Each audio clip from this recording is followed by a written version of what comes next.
Everybody, welcome back to the Playful Podcast. We're bringing fun to the serious work of changing the world. And today I'm here with Emma Bloomberg. Welcome, Emma. Thanks so much for having me. We are, so I do these series, and I've been in a Brave Voices series, which totally applies. I'm also going to be launching, and I think this is going to be, I'm going to put this there, a Civic Actors series, which is someone who's really like yourself focused on local action, local connections and things like that. So we'll talk about all kinds of things, but folks, whatever I decide, I'll say that and it'll be in that series, but I have a feeling it's going to be in the Local Actors series.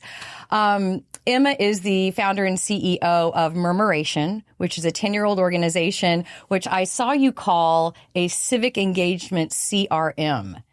Are you glad you said that? And would you repeat that? Do you think that's right? So Murmuration at our core exists to empower networks of organizations that are doing the important work of local civic engagement. And so to do that, we organize those organizations. We build a network, but then we provide that network with three things: with data-driven insights, with tools, which is our civic engagement CRM, and then also with the services and strategies that they need to be able to use that data and those tools effectively. Okay, can you give me an example? If I call you up and say, "Hey, I'm a group in a town and we're working on, I don't know, maybe something with the Board of Education, maybe we're working something about, I don't know, a local ordinance that we're interested in influencing." How constituted do I have to be as a group to reach out to Murmuration and get your help? Some of the organizations we work with are as small as, one, maybe two actual sort of staffers, and then volunteers that they have sort of doing the work on a day-to-day basis. So it's important for us to have a partner, right? We don't actually go into communities and do work. We want to work with someone who is on the ground, who is speaking authentically for that community and with that community. So that has to exist in order for us to be able to do our work. But beyond that, again, some organizations are tiny and working in a 10 square block radius, and others are national, working in multiple states and trying to drive change on policy levels in different geographies.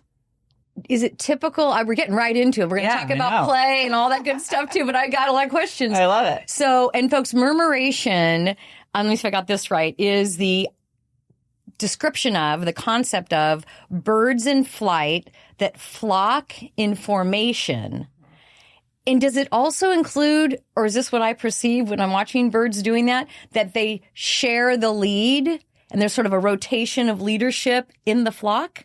So part of why the image of a murmuration really resonated with me when we were setting up this organization in the first place is in that group, each bird is still an individual, right? When you look at them in the sky, it looks like one mass moving, but all of them are still individual birds. So thinking about every community in which we work, every organization with which we work, still being sort of individual and true to itself, and yet they influence the seven around them. And that's sort of how they know how to move together. So there's this power building of each bird is an individual, but is part of something larger and is helping that larger shape shift and sort of move through the sky. Ooh, is that seven an actual scientific give or take? Yes. Whoa.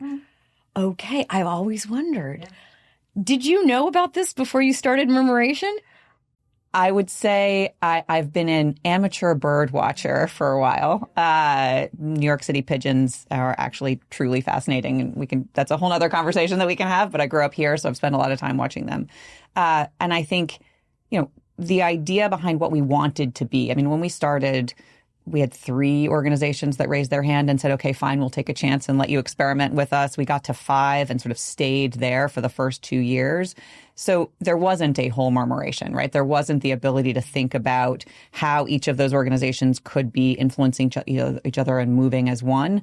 But that was always the goal, right? What does it really look like to unlock the power that exists in communities across the country, to elevate it, and then to let those people and those organizations actually help each other and continue to drive forward on their own priorities? Those who listen to the podcast somewhat loyally may hear some themes here that are resonant with previous guests. And you and I, Emma, were talking a little bit before about Dale Anglin at Press Forward and Sarah Beth at American Journalism Project.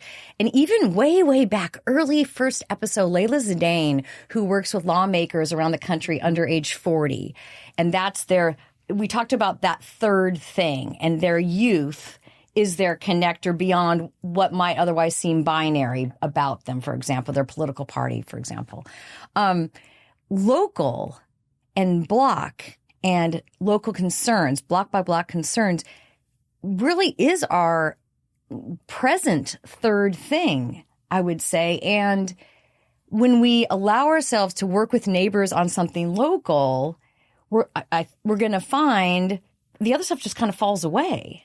Tell me about does that sound right from what you've experienced? And is that also what you're building on? Yeah, I'd say two things in answer to your question. One, every sort of local community is different and unique, and yet the exercise of unlocking the power of those communities, of leveraging that power to change systems, there's lots that you can learn from seeing that being done in other communities. So you can sort of create these bonds across geographies, linking different sort of local efforts. But absolutely, I mean, in this moment in time in particular, try to have a conversation about what's happening globally or even nationally. And we all have our different perspectives, the walls we put up, the inability to find common ground. Have a conversation about what's happening in your 10 square block radius, on your main street, in your local school. We have a shared vested interest in success, right? And so a lot of the rest of that falls away, and there's just opportunity for real conversation about solutions that can be implemented as opposed to sort of vitriol or, sort of, I don't know. And you all provide tools and data, and I'm thinking, back in the day, the local news would, from newspaper to local, citywide newspaper, local newspaper, even neighborhood newspaper, and other mechanisms, I would know what was going on, for example, at an upcoming city council meeting or something like that, and I might be interested and go attend. But I feel like people aren't accessing the data to understand even what the issues are, to even understand how they might plug in. And you're trying to close that gap, right? Yeah. So look, we are huge believers in local news and actually have a couple early stage partnerships with local nonprofit news organizations where we're helping to bring them more data and more research in particular. So it's some of our data-driven insights because they don't have the backing of large research shops or large newsrooms. And so how can we help them do their work more effectively, more efficiently, really get to what it is people want to hear and see, to bring in those eyeballs so that they can become sustainable. So deeply believe in the importance of local news as that educating tool, right? If you don't know something is happening, how are you going to show up? The other piece of that puzzle is local organizations, right? So having community-based groups on the ground who are going around and knocking doors and building community and saying, by the way, you might not know, but this is happening. And here's why you need to care about it. And here's what you can do to help to affect change. That's sort of the important piece of the puzzle that the community organizers we work with take on every single day. And what we provide them with is the tools and the data-driven insights to be able to do that work really effectively and efficiently. I'm thinking about knocking on, now I'm going to say this on the podcast, so I better do it. I live in a little cul-de-sac where there's, I think, 8 or 9 houses. And I think I know the name. We've lived there 3 years. I know the names of maybe half the people. I think, Emma, that the garage door opener has been a part of the demise of the neighborhood because we don't have, back in the day, you may recall, you had to get out of your car, open the garage door. You may not recall, but I remember. Yeah. Okay. And there was that moment where you drive all the way into your out house. In front of your house and kind of inadvertent, unexpected little exchanges would happen. So anyways, I'm thinking, why don't I know more names? And, it's so I've engaged with, maybe half of those folks, but I'm thinking about knocking on their doors. And before the end of the year, I'm going to get everybody together for something. Yeah. And then in our neighborhood more broadly, I've noticed recently that a lot of the trees aren't looking very healthy. And I'm wondering, is anyone watching that? And if so, who could we talk to? Because it feels like the trees need some help. I don't know. You should talk to your neighbors about it. That's what I was thinking. Yeah. I would talk to them about, did you guys notice the trees and who might we engage with? Now, if it's rain, that's kind of a Southern California problem where I live. Yes. But if there's other things that can be done, I bet everybody would be interested in the trees, which provide such beauty in our neighborhood. continuing to thrive. Find out who's actually responsible for them. Is it you as a community, or is it your town? Is it some other local body? And let them know how you feel about it. That sounds You really, have power. You just have to exercise it. And it doesn't sound controversial at all. It's a No, great place everyone to on your start. cul-de-sac is going to care about those trees. Right. And the birders are going to want the trees. Absolutely. It'll be good too. Absolutely. All right. We're going to segue to ice cream and playfulness because we just dove in. And, okay, so everybody knows the Taharka Brothers. Everybody knows the Taharka Brothers is our ice cream sponsor. But sometimes, as today, when we're in New York City and supply chain, I can't quite, it's not them, it's me, can't get it all organized in advance. We go to a local or a shop close by. So we're having Van Leeuwen today, which is delicious. And here's yours. Thank you. Here's mine. And oh yeah. So now here's the funny thing that happens. We get out the ice cream and I say, "What's the scoop on how you came to care?" And we talk about sort of like impact origin story. Sure. But that's not very fair because then I ask a question and then I eat ice cream when I listen to you tell me. Well, that's all right. I can stare longingly at my ice cream while I answer your question. And okay, now your dad, Michael Bloomberg, I mean, you grew up in and I'm not sure, like from the early, in a active, engaged, and kind of ultimately political, but more than really origin story is probably more just about being engaged and caring. Yes. Share with us some early stories. We weren't a particularly what I would call political family. We didn't have deep conversations tied up in any one party or about any specific candidates.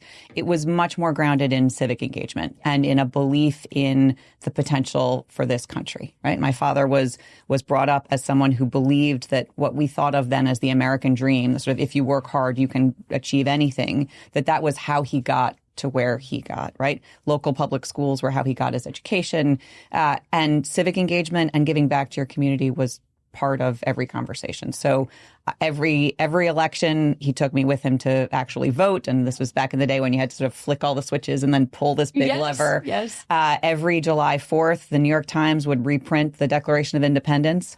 And before we could do anything else, I had to stand there and read it from top to bottom, which did get easier over time. But it's in all the old calligraphy. And I have memories of being a relatively new reader as a smaller kid and being like, what am I doing here? But it internalized this. If we are American, if we believe in this country, if this is where we're choosing to live, then we have a responsibility to make it a better place and to help it live up to this potential that, we all sort of take for granted, but that actually for most is not a reality, right? I mean, we talk about the importance of everyone in America being able to live free and healthy and dignified lives. That's not a reality for everyone, right? We have not achieved the promise of America. Maybe this is more than you understand, but when I was early in college, at one point I thought maybe I wanted to be a lawyer, right? And I went to my father. I said, I don't know, what do you think? Could I be a lawyer? And he said, you can be whatever you want to be. But if you decide you want to be a lawyer, why don't you think about being a public defender? Because we as a country believe everyone has a right to high quality legal representation, regardless of whether or not they can afford it. And that's not actually a reality for everyone, right? And so how do we think about sort of democratizing access to the things that those of us who can afford it take for granted in this country? And okay, now you have I get to take a little bit of that. You're having mint chip, right? Which unfortunately maybe means chewing, which is that's good. I'll come chewing on the podcast. This is I have caramelized banana honeycomb, so it's like banana and honey together. This is so good, right? Thank you. Mm-hmm. Wow. It's so fun. Oh my goodness. So I like you, early kind of. And gosh, political kind of small p. Mm-hmm. I thought my first campaign was when I was 8, but then my mom was telling me as I was sharing with her, because I think I'd said that on the podcast, she goes, actually, you were 4. And we went door to door for Tom Bradley, who was running for mayor of Los Angeles. The first time he didn't win that time, but subsequently did. And then my mom telling the story, I'm a big bumper sticker person. And it turns out there's an origin story around a bumper sticker that my mom saw on a neighbor's car. My dad had just returned from Vietnam. He was in law school at UCLA. We were living in married student housing, and a neighbor's car had a bumper sticker that said, "Another mom for peace." And my mom kind of thought, well, I know my husband was, in Vietnam and is a Marine and but I'm for peace. So what's really cool, and you'll love this because this is a local experience, like a local story. So she went, they knew them. They knew this other couple. She went and knocked on the door and said, I was interested in talking about your bumper sticker. They invited him over for cocktails. This is the late 60s. And they had kind of whatever a 1960s kind of cocktail party would look like. And we kids all played while they talked about my mom's curiosity about the bumper sticker. So my mom wasn't afraid to go ask that question. It didn't signal that they couldn't have a conversation. She saw it as an invitation. I bet that's what you're trying to do. Yeah. And the sad truth about it is that in lots of communities around the country, people are afraid to go and have that conversation, right? I mean, we've become so polarized and so fixated on what divides us. We had this conversation with some of our staff members at a virtual all-staff retreat recently, where one living in Arizona said, look, sometimes I'm just afraid to even raise them. I can't have a conversation with my neighbors and maybe try to, change their minds or learn about their perspective because I'm worried that from the beginning I might be in danger, right? And so this feeling of threat really does limit the ability to do that. And getting back to a world where we can say, hey, neighbor, what do you mean by this? Can we have a conversation about it? Is so important for the health of this country. My current bumper sticker, chosen really carefully, is a peace, a hand peace sign, and it's red, white, and blue stars and stripes. And I drive around thinking that I'm sending this kind of not double. Well, why would that be a double message? It's a single message. Should be, yes. And I'm wondering, I wanted to not be in people's faces, but I also kind of wanted to indicate that I'm for peace. Yeah. And I'm for America, and I'm for peace in America together. And so, I keep thinking someone's going to leave me a note saying, where'd you get that? Or nothing. So I want one of those. And I bought a few extras. They're in my glove box. Right. I love it. I love it. So, okay, let's talk about, you just mentioned that you did an all-staff retreat. Mm-hmm. So that's a place to possibly think about play and joy in terms of how you run the organization and keep your spirits up as you're doing this serious and important work. Yeah. So I get so much joy from our team, right? The people that I get to work with on a day-to-day basis are truly incredible, dedicating their lives to civic engagement in communities across the country. We are a remote-first team, right? We're spread out all across the country, so we don't get to spend a lot of time together in person. And that means we have to find all sorts of other ways to be playful and make connection that aren't just about showing up in meetings on Zoom and then going back and doing your work, right? So when I think about, we use Slack as our main form of communication. Yes, there are channels that I have to keep on top of because of the work that we're doing on a day-to-day basis. But, we have a channel with all the moms, and we use that mainly for, the only way I could get my kid to eat breakfast on Sunday was to put sprinkles in the waffles. Is that okay? Right? And it's sort of this Juice Box Chronicles. Exactly. We have ones about pets. We have show and tell where people just share sort of their creativity. We've got knitters and woodworkers and all these people doing DIY home projects. And there's this, ability through these different channels to get to know people in a human way. And that's where the joy and the playfulness comes in. And that's also how you build trust. So that then when we're in the trenches together, when something is hard, we've got that well of trust and understanding that allows us to sort of draw on it and fight through that difficult time together. We were talking a little bit before we got started, and folks, podcast fans, the Playful podcast fans will certainly know that we talk a lot about how, so I'm thinking back in the day when team building retreats were a brand new thing in the say 70s, 80s. And there was the trust fall and the trust walk and things like that, which, the first time you ever did one of those, it was pretty spectacular. And then it kind of became a little bit like a poster in a break room. It didn't feel very significant. But I think in its essence, it's still the same thing, right? We're trying to find a way to connect that will buoy us, right? Especially when, and another, I guess they're both aquatic kind of metaphors. The other one's like ballast, like in a ship that you and I know because we know each other, that we can sail through, right? We can have steady waters because we've spent some time getting to know each other and connecting. Yes. How many team members do you have around the country? Yeah, we're about 120. Whoa. Yeah. But just on the subject of play, you're just reminding me the last time we were all together, one of the exercises we had to build. It was who could build the tallest structure using pasta and marshmallows. Oh, good. Right, in teams, because it was sort of bringing together. We have 40 engineers on our team, so we have these engineers who are like, I know how this can be done, and then we've got our creative writers and sort of all of the different kinds of people, and thinking about how do we problem solve in a game? It was our version of the trust fall. How do we build the tallest structure with pasta and marshmallows? Do you remember how tall the tallest one was? It was a couple feet. It was not the one. Nice. Yes. Yeah. Were they using long spaghetti? It was spaghetti. It was spaghetti. Yeah, so spaghetti. It was people fragile. The people who built the tallest one broke the spaghetti into smaller pieces. Oh, it was stronger. Yeah. Oh, exactly. That's probably a metaphor in there somewhere. Exactly. Right? Yes. Get back down to local. All the things. There you go. We do at Impactful, my consulting practice, we do we call provocative joy retreats, and one of the activities that I love is we do impact haiku, where people are given 5 and 7 syllable little strips of text, and they have to find, if I've got a 5, I find you have 7, because you may all recall 575 is the pattern for haiku, and then we write a third line together and other stanzas together, having found each other, and similarly, like you just like anything that like another thing to talk about or another way to connect. Yeah. All right, so now I'm going to ask you, who's the most playful person in your life? I love that you are so focused on play. I think the older we get, that's not true. Maybe as I've gotten older, I've become less self-conscious. But there's this hump in between childhood and true adulthood where we're too self-conscious for play, if that makes sense. And I think it's a shame, right? So my cop-out or easy answer is I have 2 children, and they are joyful and playful almost all of the time in ways that, sort of open your eyes and remind you once upon a time all you needed was, fill in the blank, and you could sit there and entertain yourself for hours. But I've been lucky enough, even just last weekend, I'm a golfer. I was playing golf. I was paired up with a woman I've never played with before.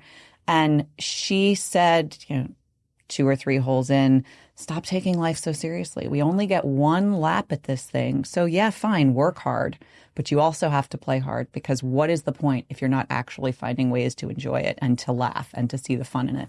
And we had a blast. Yeah. So did you get defensive when she first said no, it was like a relief. Just really receptive. Yes, it was totally wonderful. We had so much fun. Yeah. I took my husband golfs, very into it, and I thought, well, maybe I'll do that too, and I decided I don't care for it, but I decided to take a lesson, and the instructor made a really good suggestion. He goes, so if you ever go out with your husband and you are playing, and I ended up doing this, and whenever I do play, I'll do this. I hit it however many times I want, and he said at the end of the hole, count how many of the what do I want to say? The times you hit the ball, the strikes, that you liked. Yeah. So actually, the higher the number, the better. Yeah. So I'll look back and I'll think, okay, I hit it 11 times. Yeah, and but I loved 10 of them. 3 of them. That's a winner. Or maybe 3. Like the putt at the end, that was good. And so I try and get a high score, because I'm thinking, how many of the times I hit the ball did I think? But I love that. It's all about perspective, finding the joy in even the frustration of golf. Right. Yes. Oh, man. Okay, and then what about, what's something you mentioned a little bit about amateur bird watching. Yeah. What do you do for fun for yourself? Yeah. And have you added anything, over the last few years? As I said, I'm a golfer. I do that a lot, and I try increasingly to find time to play with other women and women that I don't know, right? I think there aren't enough, at least in sort of my cohort, I don't know enough women who play.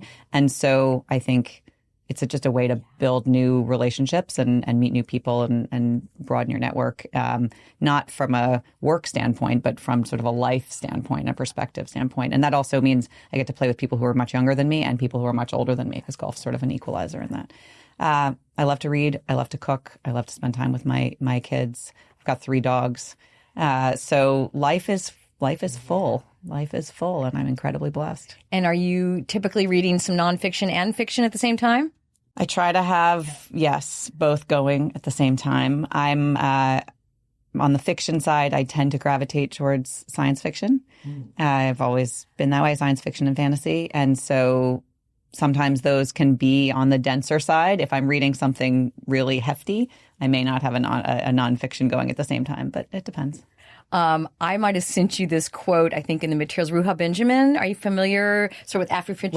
Right. And yes. all of those authors, especially a lot of those women authors.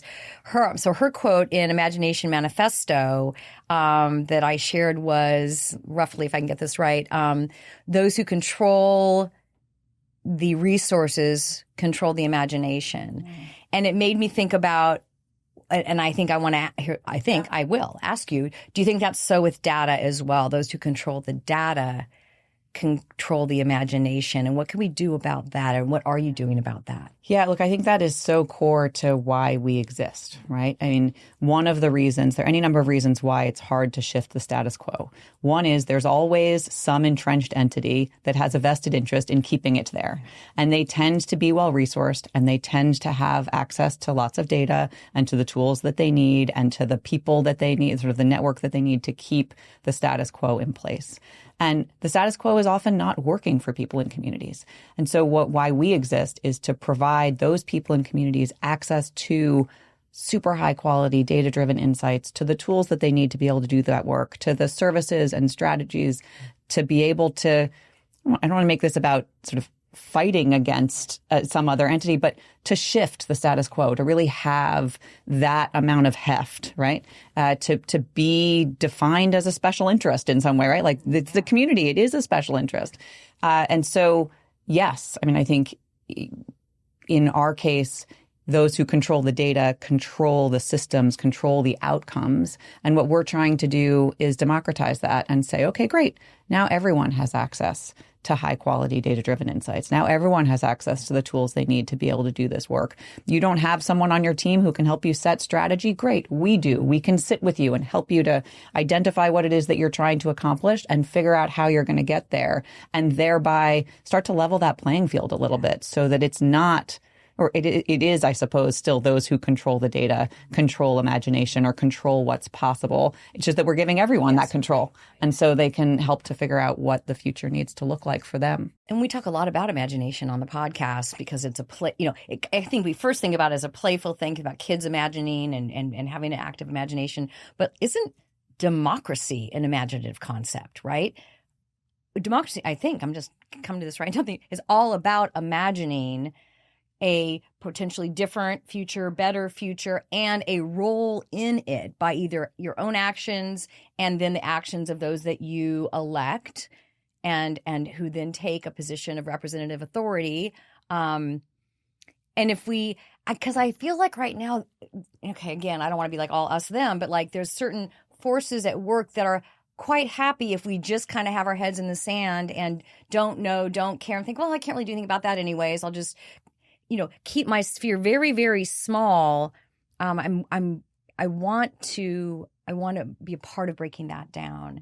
And your data are the tools we can pick up as we look out beyond our front door, front yard, blocks. So I love that you're tying this into democracy. I mean, democracy is at its core a system founded on faith, right? If you don't believe that your voice matters, you're not going to participate. And if you're not participating, it's not democracy, right? And so how we can help people in communities, and this is the role of community-based organizations, but we then provide them with the tools and data and services they need to do that work effectively. How we can get people in communities to believe again that their voice matters, that they can affect change, that there is the potential for things to be different if, and only if, they actually raise their hand and say, I want this to be different and I'm going to fight for it to be different. And we see this time again. We have a new-ish program called Civic Pulse, where we talk to 500 people across the country every day in open-ended questions, asking them what's giving them hope, what's keeping them up at night, what are they thinking and feeling? And then we start to look at that data. Any one day, 500 people across the country, it's a rounding error, but day after day after day, we start to see these kinds of trends and themes. And over and over and over again, we see that people who have sort of found that faith, who have seen that if they participate in their community, if they go knock their neighbor's door and ask for help with the trees and actually save those trees, that they believe again in potential and they want to do something else. They feel more connected. They feel more hopeful. They see a brighter future, and they understand that it doesn't exist today, but they believe that they can have a role in shaping it. And that is core to a functioning democracy. How much of your work is sharing success stories? Because I may not have had that success yet in my neighborhood, but for example, your group in Memphis, I'm seeing others that are. So that gives me confidence to keep going. Yeah, for sure. So we talk a lot about the importance of being able to share examples of where you've seen progress be made. And then we also talk a lot with organizations about helping people find, I don't want to say easy wins, because nothing that you have to show up for is easy. But as an example, years ago in our very early days, we worked with a school in California. And our funders at the time wanted us working with this school because the school wanted better outcomes for their kids, right? The kids weren't getting a good enough education. They wanted certain things from their board of education, more resources, et cetera. But when we brought the parents together, what the parents had top of mind was there was no stop sign outside their school, and they were worried about cars speeding by. And so we took a step back with that school and we said, look, I know that the reason you brought everyone together was you wanted more resources and better textbooks and more teachers and all of these other things. But what the parents have top of mind right now is a stop sign. And that's actually probably achievable. Yeah. Let's go help them get that stop sign. And that win is going to unlock sort of the potential for them to go and fight for everything else that they want for their kids, that you want for this community. We can have that be the first step. And they got their stop sign. And that win of seeing, oh my gosh, wait, we asked our local government for something and they gave it to us? Okay, great. What's our laundry list of all the other things we want, and how hard are we going to fight for them? It is hugely important to be able to see examples of those kinds of wins. We spent the last couple of years doing a bunch of research on Gen Z, in part because many of our partners were asking questions. They were sort of reading all about Gen Z and asking us, well, what does this mean for me? How do I think about my work differently? We sort of think about our research. We're not a think tank. We are we exist on the research side to answer the questions that community-based organizations have and to help them to implement against that research. So Walton Family Foundation and the Overbrook Foundation funded us to do this 3-year study into Gen Z and civic engagement. And one of the things that we saw time and time again was there was increasing sort of disillusionment with voting and increasing optimism with people who found that if they volunteered in their community, if they showed up for an event, if they advocated for something specific, that they were able to affect change, sort of an increasing belief that change was possible at a local level, right? And so sort of building on that time and time again, that if you can get those small wins, if you can see, you think about voting in a national election, it's a tiny little piece of the impact, right? It does. I'm not saying everyone shouldn't vote. Everyone should vote in every election. But for your own personal sense of what is the value of my vote, it is much, much smaller when you're talking about a national election. If you're talking about showing up for something in your local neighborhood, something that is going to, for example, the trees on your cul-de-sac, something that you're going to see every day, and you actually get that done. You get that stop sign. You get those trees replaced. You are able to clean up your stretch of the beach, whatever it is that you're showing up for. You can see it. You can feel it. And that breeds confidence. That breeds a desire for more. And that's really what we want to see in communities across the country. People taking control. Yeah. Is your Civic Pulse survey picking up on some of that as well? Absolutely. Great. Absolutely.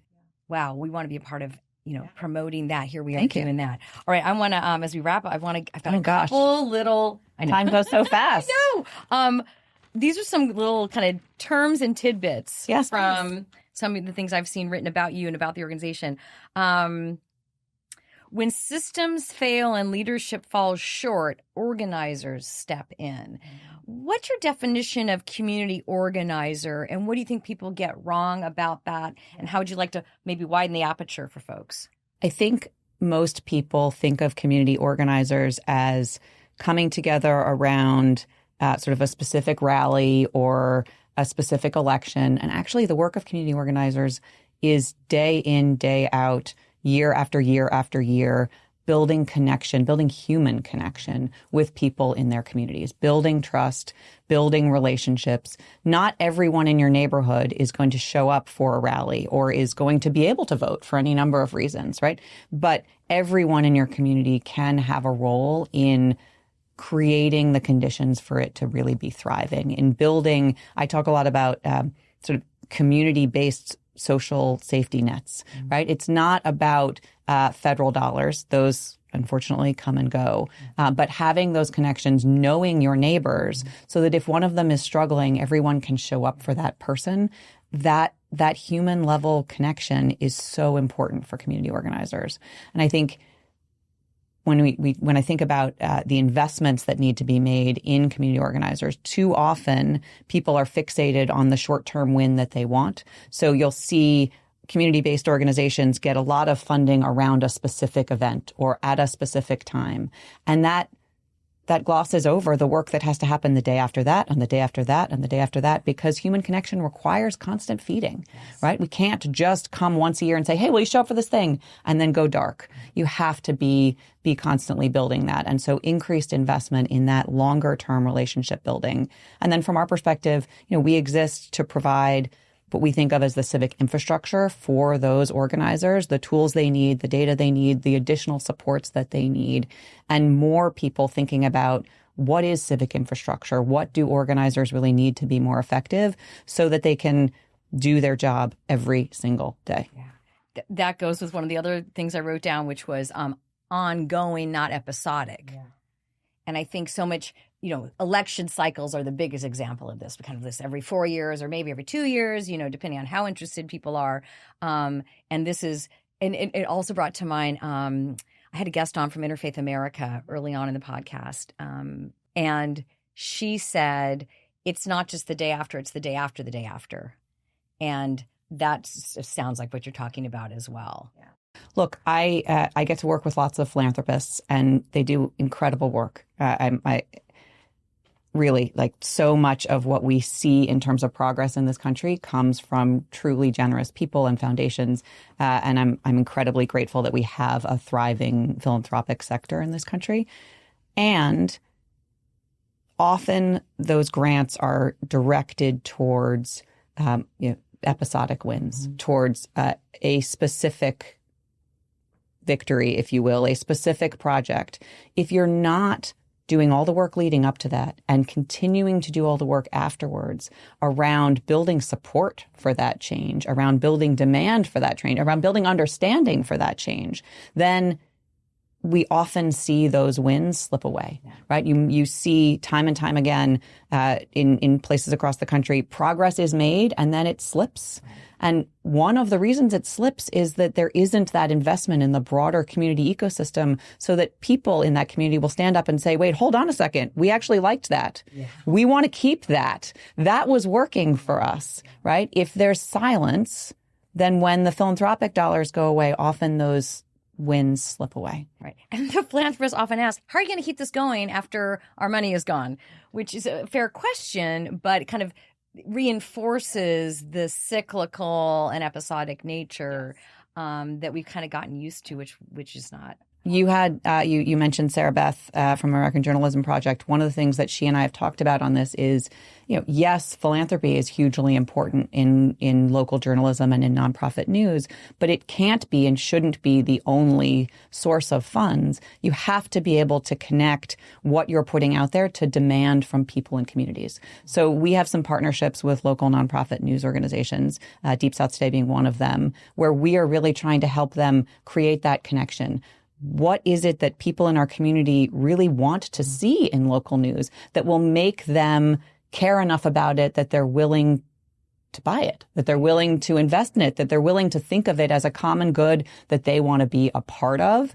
And then you can also make sure you're bringing in all the rest of the stories that people need to hear to truly understand the broader context that we're living in. But you have to be thinking about what does it take to build community demand for this. Otherwise, it will just slip away again when the philanthropic dollars leave. Okay. I think I've got a last-ish question. Okay. Last-ish. Okay. Is there a single, there can't be yes, but let me ask anyways. Is there a single piece of data that you think an individual person, household might find most important or useful to create an entree into making a change in their neighborhood? Is there a measure? Are there a few measures that you think?